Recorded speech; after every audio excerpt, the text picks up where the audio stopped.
Gracias por escuchar los podcasts de Radio Nacional.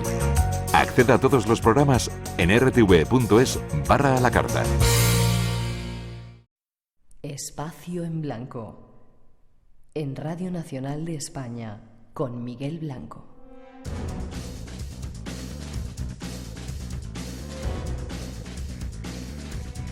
Volvemos tras las noticias, tras la actualidad. Aquí llegamos, segundo tiempo del Espacio en Blanco. Nuevos misterios se acercan a nosotros, ya veréis. Saludos para todos los que seguís ahí conectados en las redes sociales y escuchando el programa en directo en Radio 1 y Radio 5 y a través del podcast. Y sin olvidarnos de todos los que a través de la radio online, gracias a Radio Nacional de España, se nos puede escuchar en todo el planeta y, según decís, lo hacéis en más de 100 países de todo este mundo nuestro. Gracias a todos por estar conectados.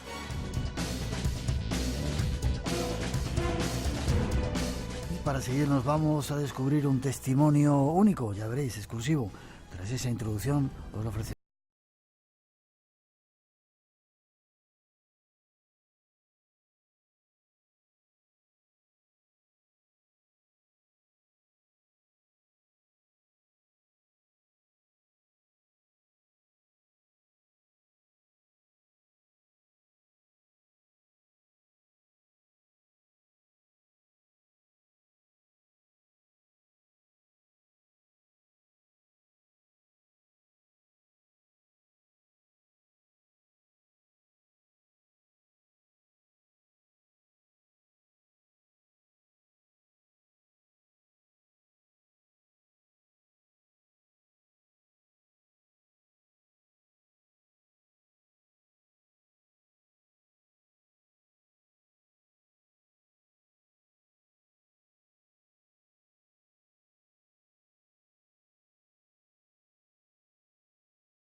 Ahora los familiares le dicen que se asome para que vea cómo la nave se eleva y emprende el vuelo. Todos se quedaron atónitos ante aquel espectáculo, hasta que el ovni, al llegar a cierta altura, se dirigió hacia Tenerife a una velocidad imposible. La nave dejó una gran prueba, un enorme círculo de cebollas aplastadas y quemadas que fueron visitadas, estudiadas y fotografiadas por legiones de periodistas, científicos, militares y curiosos venidos de todas partes del mundo en los días y meses siguientes. Son algunos de los datos de aquel acontecimiento sin precedentes. Esta noche tenemos a un testigo de excepción de ese inquietante caso. Escuchemos su historia.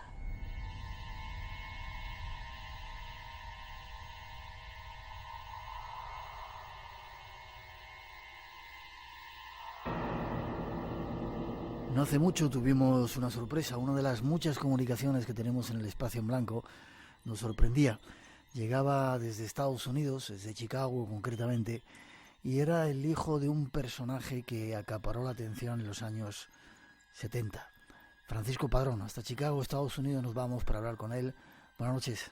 Francisco, ¿cómo estás? Hola, buenas noches. Un saludo para ti y para todos los oyentes del Espacio en Blanco. Eres oyente nuestro, ¿no? Del Espacio en Blanco, me dices, desde el 86.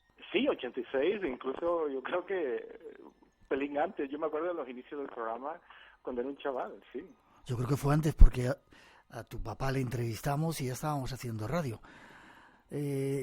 Contamos la historia, ¿vale? Eres el hijo mayor del doctor Francisco Padrón León, esa persona que fue uno de los testigos principales del caso de avistamiento del 22 de junio de 1976 en Canarias, que fue tremendo. ¿Cómo lo viviste? Bueno, aquello fue de alguna manera, pues imagínate, una familia normal, una familia tradicional, una familia, mi padre, mi madre, nosotros 5, que somos 5, y pues un día una cosa así irrumpe en tu vida. Pues recuerdo perfectamente el momento en el que mi padre entra, justo después de haberse producido el fenómeno. Él vuelve de haber atendido al paciente que fue a visitar aquella noche, y le recuerdo como si fuese hoy. Le recuerdo, yo estaba en el pasillo de casa, una casa familiar muy grande, terrera y tal, y le vi entrar, y le vi desencajado, le vi realmente como nunca lo había visto en mi vida, una expresión facial de sorpresa y tal. Y entonces recuerdo un momento en el que él, alarmado, pues se dirigió, llamó a mi madre, y entonces pues se apartaron un poco. Pienso yo que en su interés por no querer alarmar a la familia de lo que quería contarle en aquel momento a mi madre, y se le llevó hacia un apartado en casa y le empezó a contar lo que le había ocurrido. ¿Y qué os contó a vosotros después? ¿Os contó algo? Aquello vino de alguna manera dosificado. Nosotros éramos pequeños y lógicamente, pequeños digo 10, 12 años, 14 años. En esa franja de edad yo me imagino que, imagínate lo que es ser una persona adulta con una familia que se le presenta una situación así, y tener que llegar a casa, y cómo le explicas tú esto a tu familia, aparte de lo que tú tienes que estar viviendo y experimentando en tu mente, del impacto visual y de todos los esquemas que te sacuden en ese momento, y además encajarlo personalmente y luego tener que explicarlo. Pues esto vino a partir de aquel momento. Nos fuimos enterando poco a poco. Él tuvo un impacto personal y luego me imagino que un shock impresionante que luego, a él le costó, pues tuvo que estar acostado y todo. Fue un impacto muy, muy gordo. Y luego, claro, tener que explicarlo. La explicación vino poco a poco, no vino así de repente, que yo recuerde.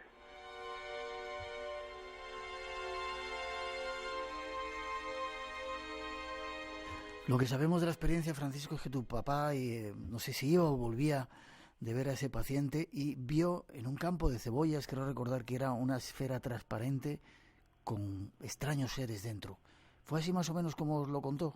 Bueno, él cuando empecé a escribir prácticamente se ajusta al pie de la letra a lo que encontramos hoy en día publicado por los documentos oficiales del Estado que fueron desclasificados, creo que fue hace un año o algo así. Y que han sido puestos a disposición pública. Él explicó que cuando iba con su chofer de confianza a visitar pacientes, como hacía de manera habitual esos días, justo al terminar la consulta, él cerraba su consulta, cogía este vehículo que lo conducía a su chofer de confianza, y iba acompañado de de la persona que era el familiar directo del paciente a la que iba a visitar en este caserío que está en la costa noroeste de Gran Canaria, en el municipio de Las Rozas. Y al tomar una curva, pues apareció exactamente eso que has descrito, tal y como lo has descrito, y también como han descrito muchos otros testigos que estuvieron presentes en aquel momento. Incluso una señora que aparece en el documento muy detallado, que ella también vio pues algo prácticamente igual, incluso con los individuos estos, los seres, lo que quiera que fuesen, que estaban en ese objeto flotando allí. ¿Qué hora era, más o menos? Creo que eran las 10 y pico de la noche. Yo recuerdo bien la descripción del documento. Luego el ejército se tomó el trabajo de ir entrevistando a cada uno de las partes de los que fueron testigos en aquel momento, y todos se ajustaban pues a las mismas condiciones de hora, de momento del día, del cielo como estaba, de la meteorología.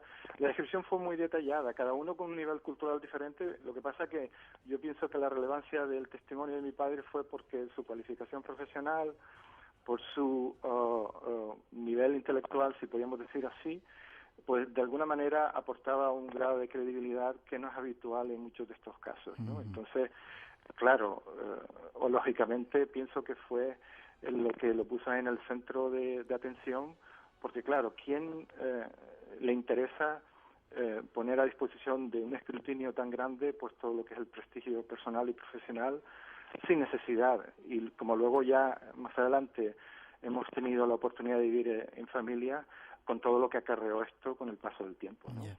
¿Es cierto que aquel objeto dejó una marca en un campo de cebollas que luego visitaron algunos de los testigos al día siguiente?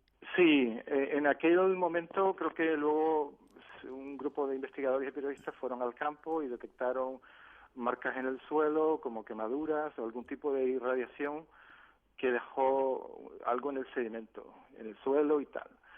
Claro, aquella es una zona agrícola y yo no sé luego en adelante si se llevaron a cabo más investigaciones o no, pero sí, y luego ya en paralelo, justo con este suceso, luego hubieron reportes que se dieron en las mismas fechas y en fechas posteriores con sucesos similares que coinciden con la descripción de lo que mi padre vio, justo en momentos diferentes. Aquello parece que evolucionó en el cielo en diferentes momentos a medida que el fenómeno se iba desarrollando y iba cambiando, iba modificándose en apariencia y luego hubieron pilotos y creo que vuelos comerciales que describieron que ellos fueron testigos de momentos de un suceso que fue o el mismo o algo que ocurrió de manera paralela. Y yo recuerdo que en la descripción de algunos casos que fueron contemporáneos de aquella fecha se daban muchas similitudes.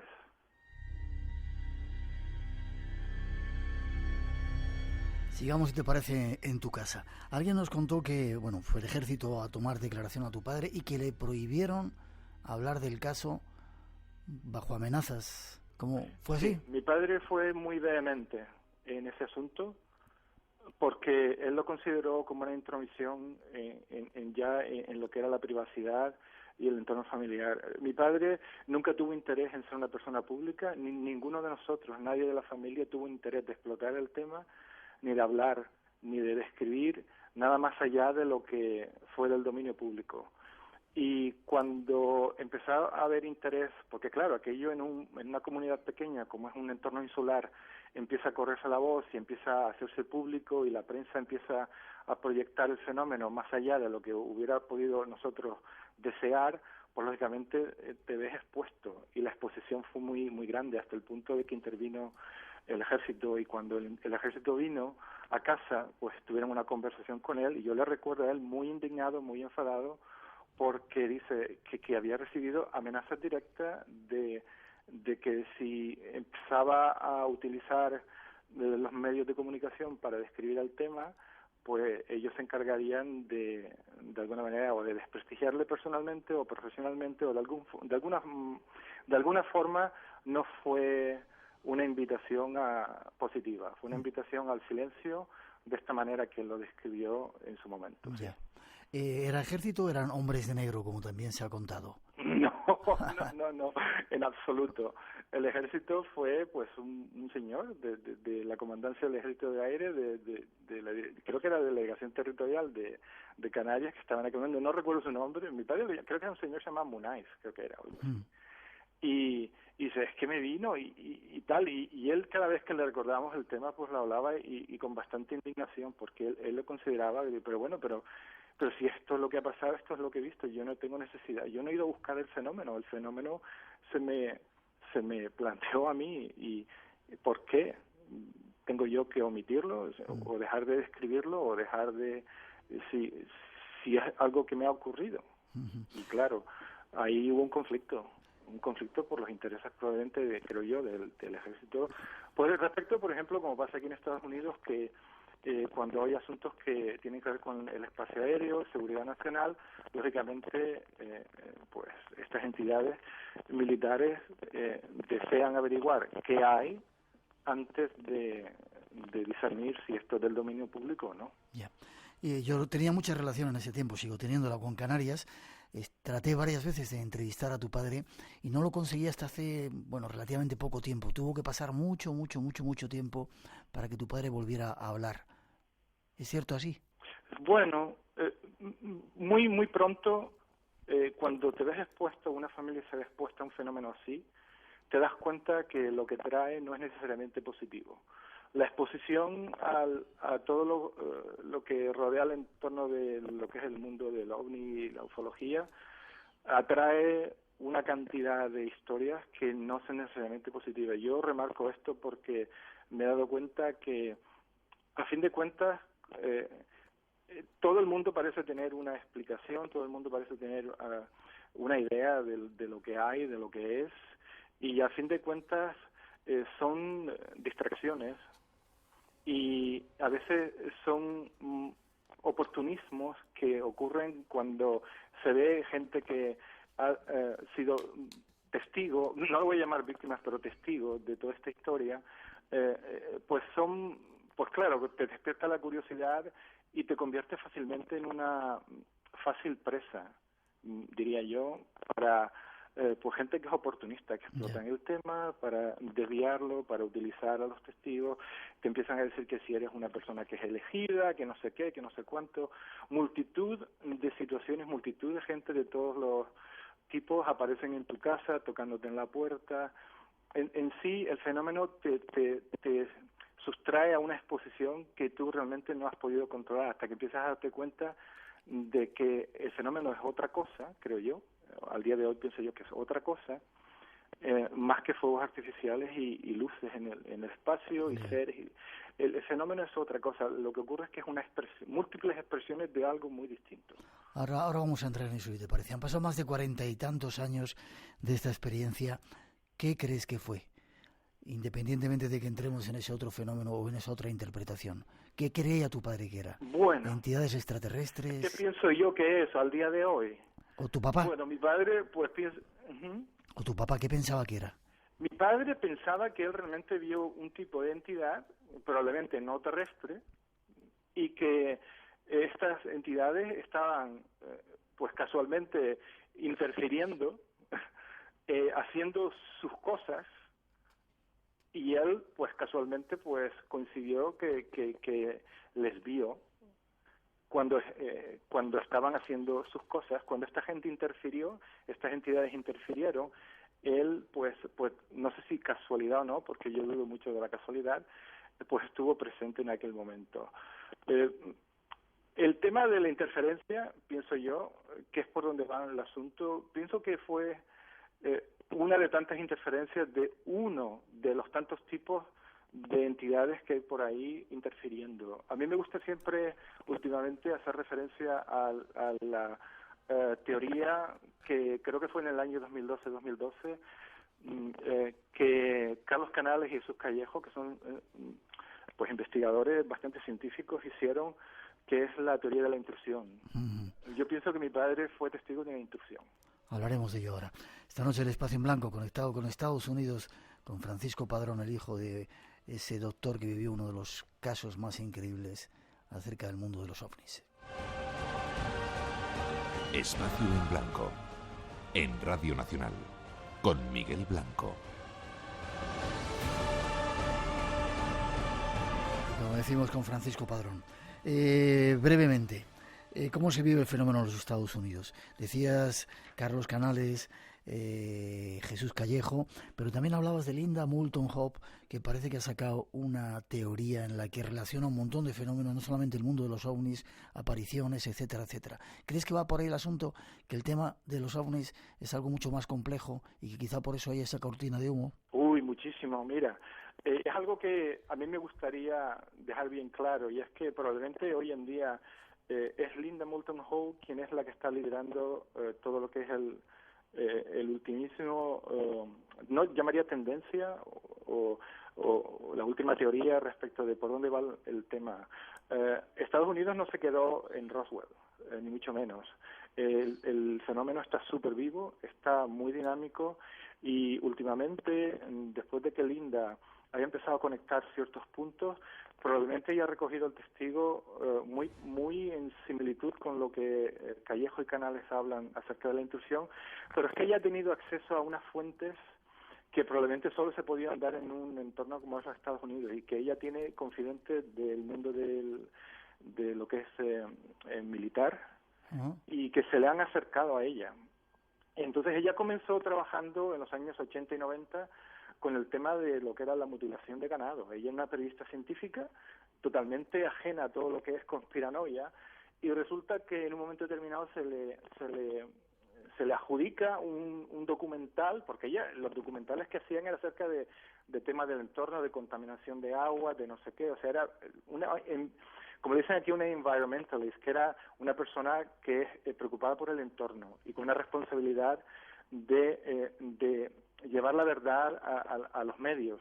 Entonces, con ese compromiso empezó a investigar el tema de las mutilaciones hasta que la gente, los policías que estaban en estos condados donde el ganado les aparecía muertos y les estaban causando perjuicio económico, les decían, no, pero ¿y esto qué puede estar pasando? Y ellos decían, estos son los seres del espacio.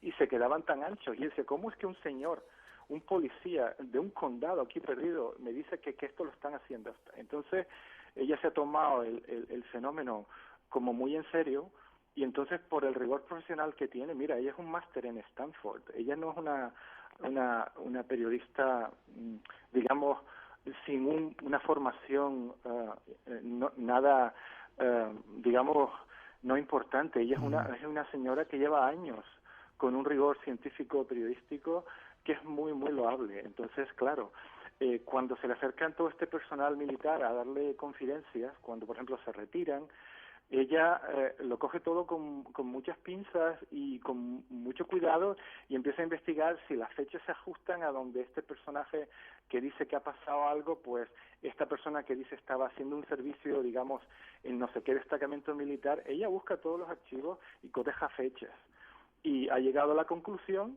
de que realmente hay una teoría de la intrusión que es, digamos, muy en línea con lo de Callejo y Canales, y que no solo hay una, sino hay muchas civilizaciones, digamos, al menos 3 importantes que están jugando. 3 importantes.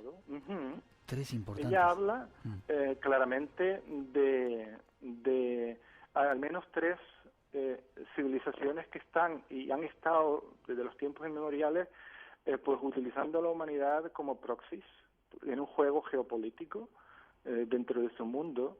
Y claro, el tener a la humanidad de cierta manera pues en la ignorancia o en no conociendo toda la parte de por dónde va el tema, pues realmente les facilita el juego que se llevan entre ellos, digamos. Hay como un juego de distracción por parte de no sé de quién, quizá también de estas inteligencias, para que no enfoquemos el asunto desde un punto de vista más objetivo. Digamos que la importancia afecta a tantos aspectos, la importancia del conocimiento o digamos, lo que llama aquí el disclosure. ¿Por qué no se ha hecho una desclasificación absoluta y clara a toda la población? Es porque afecta hasta desde la economía, hasta la cultura, la religión, la historia, afecta a tantos campos que probablemente desencajaría todos los esquemas de muchísima gente y muchísimos intereses. Entonces, como tenemos una sociedad montada alrededor de todos estos valores históricos, pues de la energía, e incluso la energía libre, hay tantos aspectos que tienen que ver con esto que realmente interesa más, digamos, según su punto de vista, mantener a la humanidad en cierto grado de ceguera para que las cosas se vayan ajustando a los intereses y a la geopolítica y a los movimientos de estas entidades que de alguna manera controlan todo el juego, pues desde una esfera, digamos, no superior, pero mucho más, digamos, desde un punto de vista más en la sombra, digamos. Ya. Terminando casi, no te quiero entretener más, Francisco. ¿Cómo viajarían? ¿O todo es una pantalla para estar ellos detrás escondidos? No hace falta ovnis, no hace falta máquinas para venir aquí a vernos. ¿Y para qué están aquí? Bueno, Linda dice que según la información que ella ha tenido acceso, esta gente es capaz de manipular gravedad, manipular tiempo, plegarse el tiempo y trasladarse y hacer incursiones, entradas y salidas y movimientos que no tienen mucho que ver con la física que nosotros conocemos. Y luego, respecto de lo que va al juego, ella comenta que al fin y al cabo todo se trata de un juego que tiene más que ver con el mundo de lo espiritual que en el mundo de lo mundano. Ella dice que en su visión, después de haber hablado con muchísimos pues abducidos y personas que han sufrido abducciones y experiencias similares a las de mi padre o en otras fases más profundas, al fin de cuentas dice que todo tiene que ver con con el alma humana, con el qué somos, quiénes somos, cuál es nuestro origen, nuestra conexión con el mundo, con el universo, con la divinidad, y con retomar el control de la humanidad, de nuestras vidas, con autonomía, con soberanía.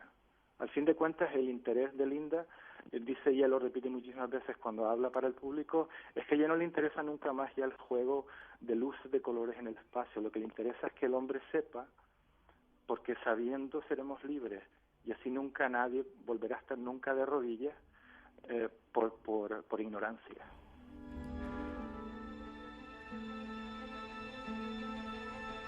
Apuntar esa teoría, intrusión, y ese nombre, Linda Moulton Howe, que como ya nos dice nuestro invitado, ya no vamos detrás o van detrás de las luces en el monte Shasta, por ejemplo, o esas historias de la nueva era que nos contaron, sino a algo mucho más profundo.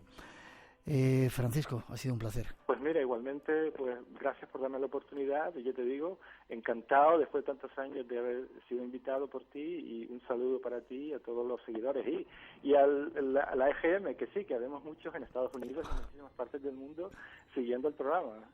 Qué bien, que sigas disfrutando de él, sigues con ese acento canarión, a pesar de que lleves muchos años en Estados Unidos, tienes todavía el acento canarión ahí. Sí, que trae mucha dulzura a esta parte del mundo. Sí, señor. Ha sido un placer, te agradezco ese mensaje que nos enviaste y la oportunidad de hablar contigo y que nos contaras esa experiencia de tu padre así de primera mano, y sobre todo esos nuevos datos sobre por dónde camina el fenómeno OVNI. Que sigas disfrutando del espacio en blanco, te mando un abrazo desde España y algún día iremos a verte. Ok, aquí estaré para lo que necesiten, igualmente un abrazo y un saludo para toda la audiencia. Muy fuerte para ti, hasta pronto. ¿Qué pasa? Sonríes.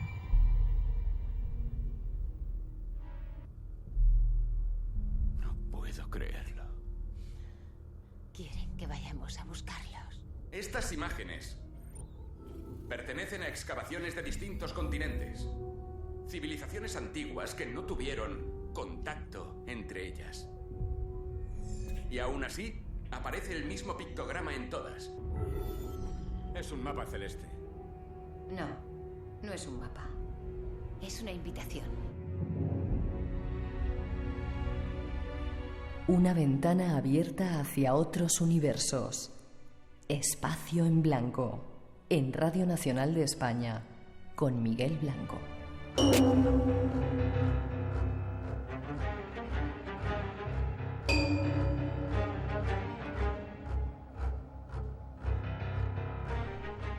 Llega de nuevo el tiempo de las conspiraciones y vuelve a nuestro programa un querido compañero, Miguel Ángel Ruiz.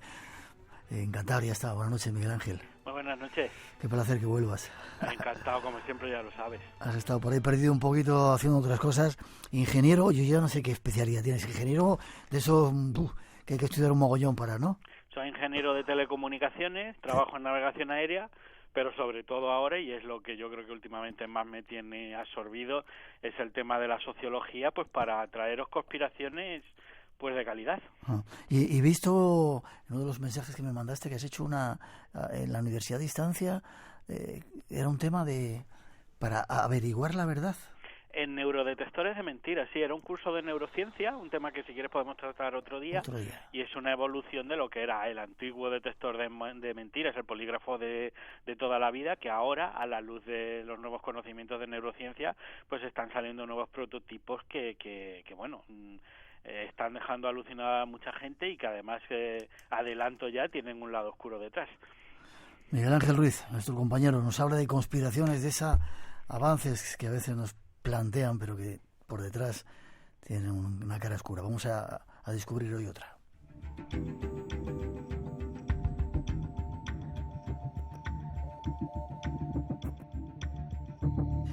Hoy vamos a hablar del biohacking. ¿Qué es esto? Pues es un término súper curioso en el que consistiría un poco en la capacidad, sabes que un hacker es un ser, una persona, ¿no?, que es capaz de alterar el código fuente de los ordenadores para que estos tengan otro uso, es decir, serías capaz de entrar, no sé, en un sistema informático, etcétera, etcétera, de alguna manera cambiando las tripas, ¿no?, lo que sería el código que compone el programa. El biohacking consistiría en hacer lo mismo, pero con lo que es el ADN humano. No me digas. Claro, yo creo que todo esto viene un poco de la idea de la evolución, ¿no?, que además es una idea bastante curiosa. Sabes que en su momento también fue muy discutida, muy polémica, en 1859, cuando Charles Darwin saca pues su gran libro El origen de las especies, y de alguna manera vemos cómo todo lo que es esa evolución de las especies es bastante curiosa, ¿no? Por ejemplo, tenemos al ser humano, que en los últimos 200.000 años ha tenido una evolución absolutamente deslumbrante, ¿no? Invito a cualquiera que quiera pasar por Atapuerca y conozca un poco nuestros antepasados, ¿no? Como tenemos ahí una especie de sima con muchos ejemplares muy diversos. Y por ejemplo tenemos también lo que son las cucarachas, que es una especie muchísimo más antigua que el ser humano. Se hablan de unos 300 millones de años, y en ese momento las cucarachas durante esos 300 millones de años nunca han evolucionado, digamos, en un momento dado como que se quedaron estancadas. Y es muy curiosa, ¿no?, esa idea de cómo, por ejemplo, el ser humano no cesa de cambiar, y por ejemplo una especie como las cucarachas parece que quedó estancada, como si hubiera alcanzado su tope. Lo que el hacking, ¿qué tiene que ver el hacking con todo esto? Una cosa muy curiosa. Somos probablemente ya la primera especie que tiene la capacidad de rediseñarse a sí mismo.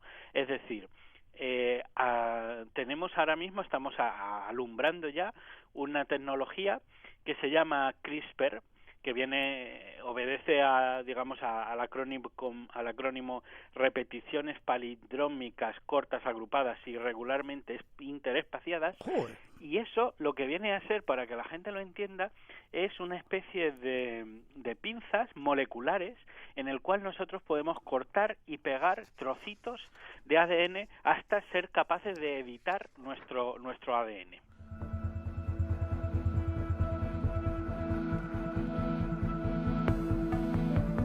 Ponemos un poco de música para asimilar todo lo que nos has contado, pero parece eso que la especie humana puede estar a las puertas de una hipermutación, ¿no? Y seguramente la tecnología tenga mucho que ver en el proceso. Claro, estamos hablando de que por fin podemos de alguna manera escribir en el ADN humano de la misma manera que somos capaces de escribir en un ordenador. Te pongo un ejemplo. Hace en torno a un año y medio, un grupo de investigadores de la Universidad de Washington han codificado un virus informático en hebras de ADN. ¿Qué me dices? Eso significa que nosotros podemos escribir absolutamente cualquier cosa en ADN. Podríamos escribir el Quijote, o podríamos simplemente escribir, por ejemplo, las letras Miguel Blanco, usando de alguna manera lo que son los aminoácidos del ADN. En el fondo esto abre unas ventajas, o sea, unas puertas de rediseño absolutamente increíbles, ¿no? Se habla ya de ingeniería germinal o embriología germinal, que es curiosamente lo que está empezando a hacer China desde el año 2015 por esta técnica que os he explicado, por el CRISPR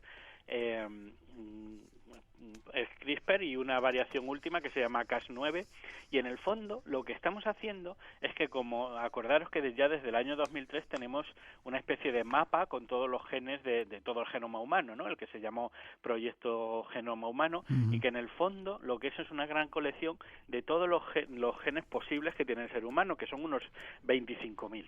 Ya.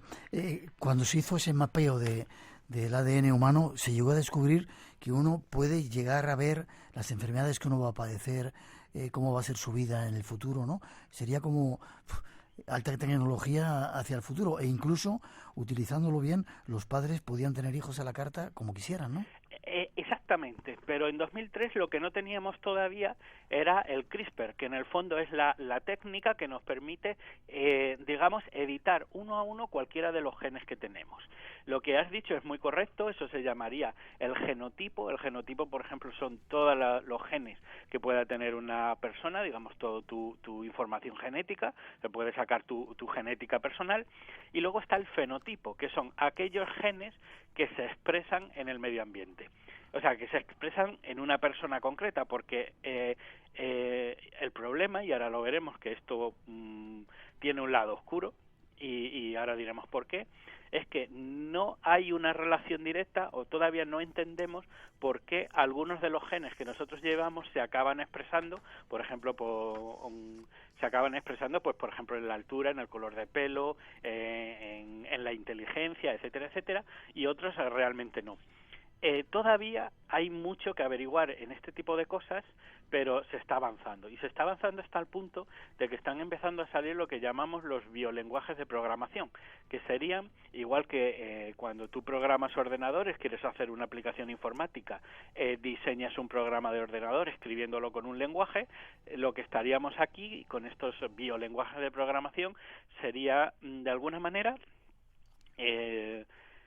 programas de ordenador que serían capaces de escribir, digamos, secuencias de ADN que una vez que las tengamos, las podemos insertar en un embrión humano y, de alguna manera, fabricar o diseñar una criatura. Ya no me atrevo a llamarle humano, estaríamos hablando ya de humanos transgénicos que tengan, de alguna manera, lo que nosotros hemos pensado en laboratorio. Podríamos hablar de simplemente un poco lo que podrían ser rasgos más normales, como cambiar su color de ojos, su altura, su morfología, musculatura, color de pelo, etcétera, etcétera, pero también, y esto va a ser rápidamente un mercado, ya te lo digo, porque ya empiezan a haber empresas que de lo que están tratando es de identificar cuáles son aquellos genes que a nosotros nos resultan tremendamente interesantes. Por ejemplo, la inteligencia. Se sabe que hay 52 genes asociados a la inteligencia.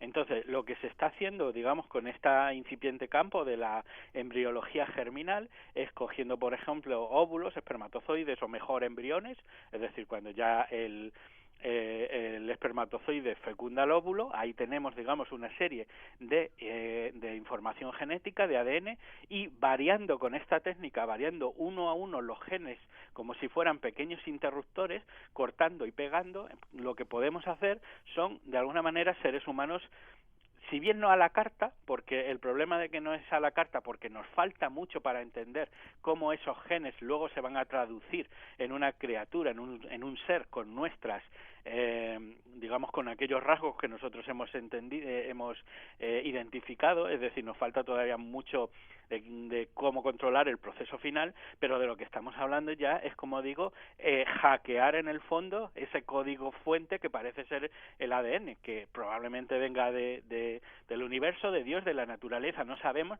pero por fin eso va a ser ya un producto del laboratorio.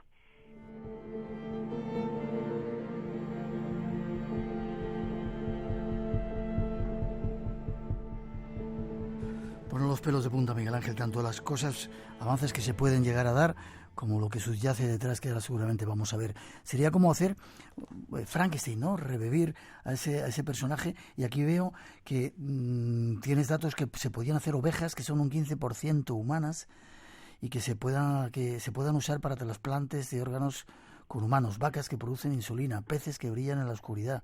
Tremendo, ¿no? Claro, de hecho todo eso, gran parte de todo eso ya se ha hecho. Y se ha hecho con técnicas que además eran más modernas que CRISPR. De lo que estamos hablando ahora es de poder revolucionar toda la biología. Mira, te pongo un ejemplo que no es lo más terrorífico, luego vamos a los datos fuertes, pero que un ejemplo que yo creo que ilustra bastante bien lo que estamos hablando. Siempre se había prohibido lo que era el consumo de animales genéticamente modificados.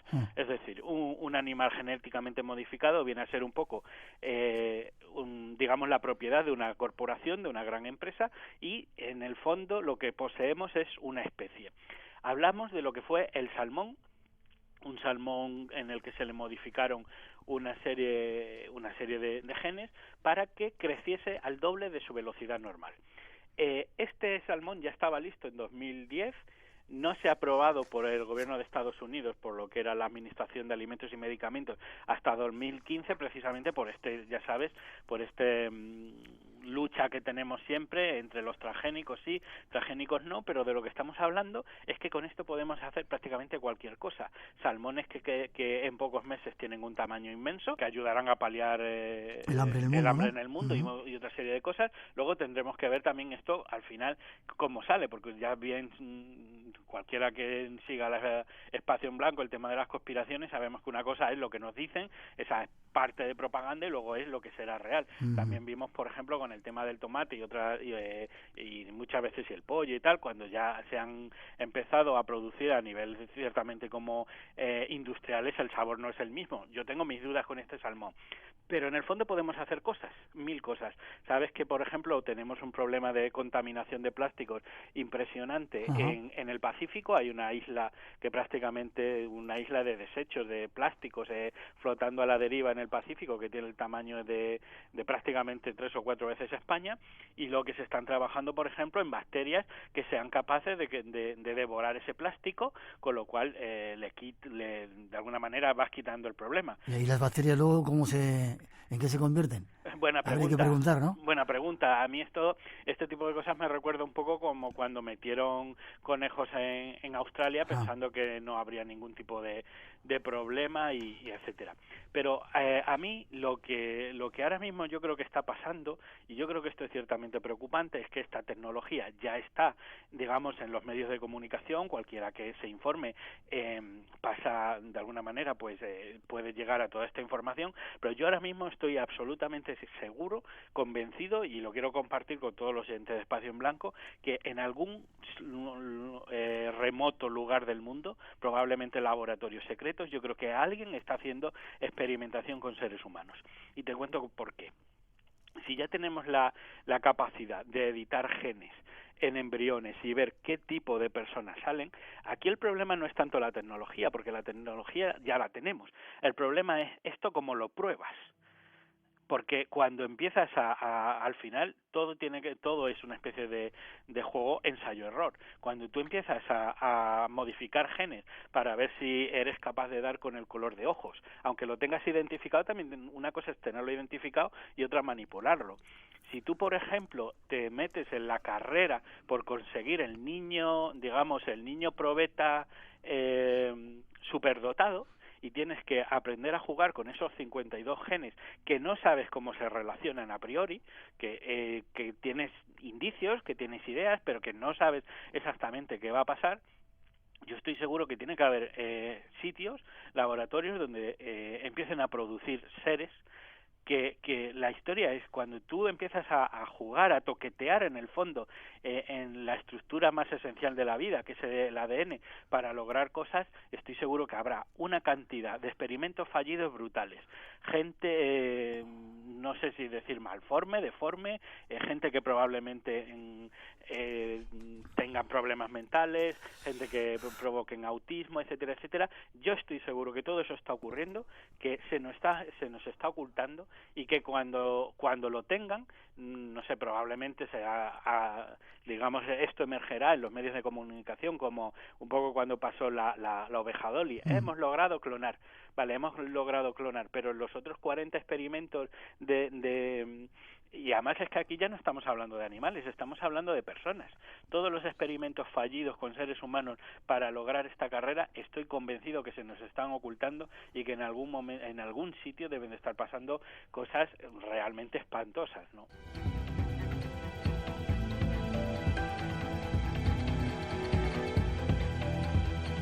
Lo has dicho tú, que estás conspiranoico, Miguel Ángel lo ha dicho. Casi terminando, pone los pelos de punta. Todos estos estudios ha sido llegar a considerar al ser humano como datos de ordenador en los que puedes intervenir, cambiar el programa, ¿no? Claro, es que date tu cuenta que en el momento en el que empiezas a juntar genes, en el fondo se convierte en información, ¿no? Si hablábamos que el ser humano tenía entre 25 y 27.000 genes, en realidad eso que dicho así parece como una información un poco abstracta, pero en el fondo esos genes tú lo puedes traducir en 2,9 gigabits de información. Al final es como cuando te bajas una película de internet, simplemente son datos. Te pongo ejemplos. La bacteria Escherichia coli tiene 4.400 genes, son 4,5 megabytes.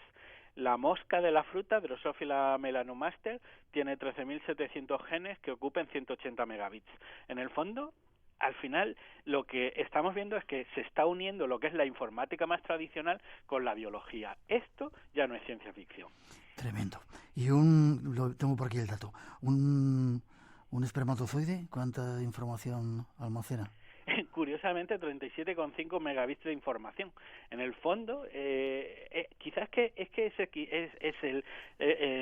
el gran elemento que va a hacer que todo esto sea una revolución. El poder modificar la vida y tratarla como si fuera información informática. Ojalá caiga en buenas manos.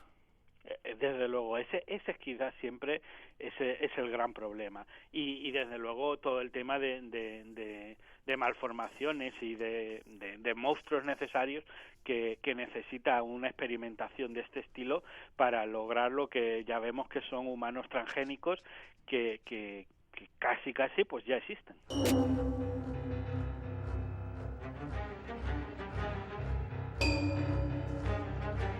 El tiempo de las conspiraciones con Miguel Ángel Ruiz, que ha vuelto más conspiranoico que nunca. Ojalá no tengas razón, pero gracias por darnos estos avisos, estas luces de lo que está haciendo la ciencia, la tecnología, para estar con los ojos abiertos. ¿Forma de contacto contigo? Pues mi perfil de Facebook, Miguel Ángel Ruiz, donde estoy activo, y si no, por mi página web Deep Politics, en deep-politics.com, y ahí atiendo mensajes y están un poco todo lo que voy haciendo de programas de radio, conferencias, etcétera. Un placer que hayas vuelto con nosotros. Te deseo lo mejor, te veo pronto en Cantabria. Venga, pues un fuerte abrazo y un saludo a todos los oyentes. Fuerte abrazo, Miguel Ángel.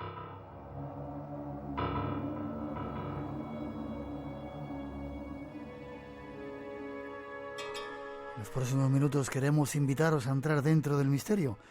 Un trabajo de nuestros compañeros de ficción Maika Aguilera y Benigno Moreno. Pero un consejo, poneros auriculares y disfrutar. ¿Izquierdo? Correcto. ¿Derecho? Correcto. ¿Atrás? Bien. ¿Estás preparado? Comienza tu experiencia.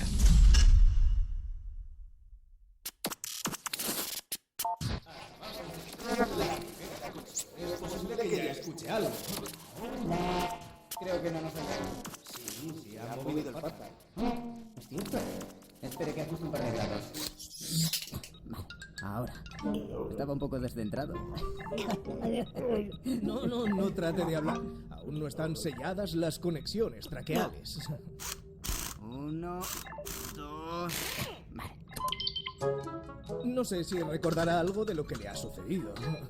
Sufrió usted un pequeño percance. ¡Ay, pequeño, dice! Bueno, lo que mi compañero quiere decir es que, en fin, su seguro establece muy claramente el protocolo a seguir tras un accidente. Empalmado C2 y C3.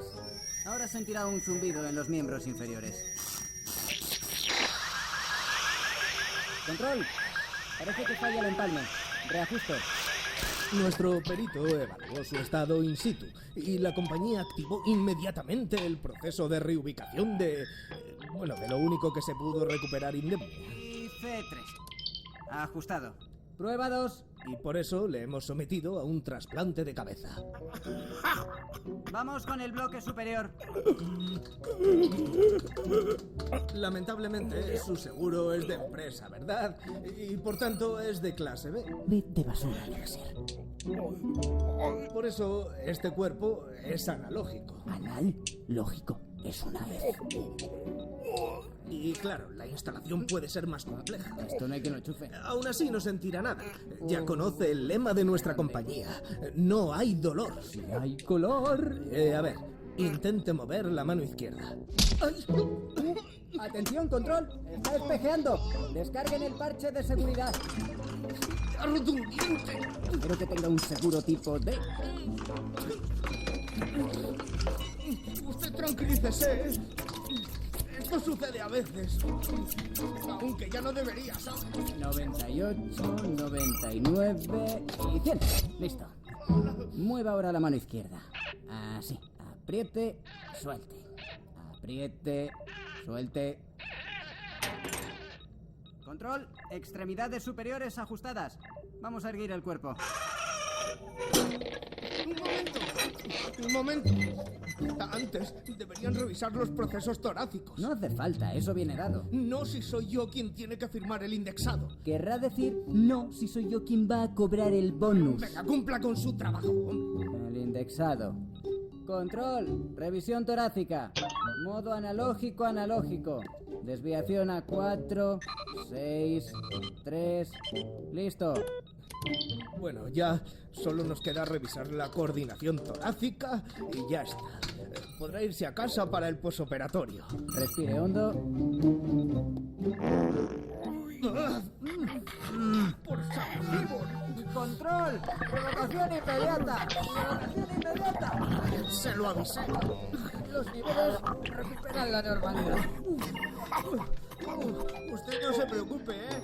Todo esto es producto de la colisión sináptica.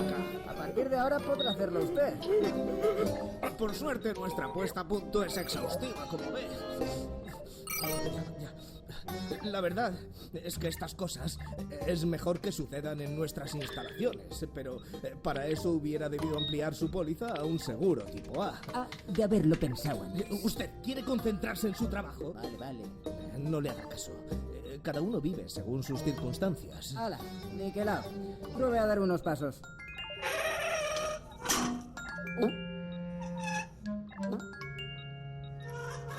Así. Muy bien. Claro, por su cara de extrañeza creo adivinar que no termina de identificarse con esos pasos. Deje que le explique. Ahora hacia el otro lado. Sin ayudita. Su empresa no especificó un tipo de cuerpo concreto al rellenar su alta online. Por eso la compañía le ha adjudicado el primero de nuestra lista de donantes. Saltito. Saltito. Aquí está. El de una mujer de... bueno, sus edades son similares, año más, año menos. Decenio arriba, decenio abajo. Bueno, ergonómicamente su compatibilidad era excelente. El cuerpo le queda un poco pequeño, quizá. ¿Pero qué dice? ¿Qué está diciendo? Bueno, va en gustos. Era una señora de Azcoitia, tenía su parroquia, no crea. Románica debía ser, porque madre mía cómo está. En fin, creo que nosotros ya hemos terminado. Puede salir por la puerta del fondo. ¡Se le olvida el regalo! Oiga. Sí, esto es un detalle de la compañía. Para fidelizar al cliente, ya sabe. Es una bolsa de plástico. Para taparse el pelo cuando llueve. Lo hemos visto en internet. Nos veremos en su revisión bianual. Venga, a disfrutar. Aprovechelo, Cuidado, no se le gaste. Hombre, para estar de oferta, no está mal. ¿Qué andares, por favor? ¿Qué andares?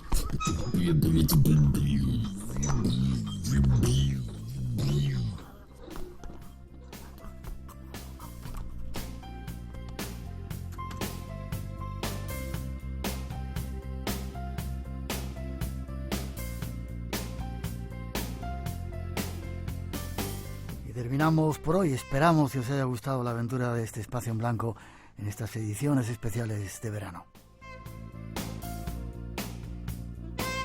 Y con el deseo de que disfrutéis precisamente de este tiempo de verano, de las vacaciones si las tenéis, o del trabajo, nos vamos. Recordar que en cualquier parte del mundo que estéis de vacaciones o trabajando podéis seguir conectados con nosotros.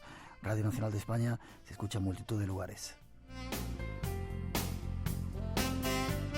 Eso deseamos. En 7 días volvemos, más espacio en blanco y ahora un poquito de música. Feliz semana para todos. Nos encontramos aquí en el espacio en blanco.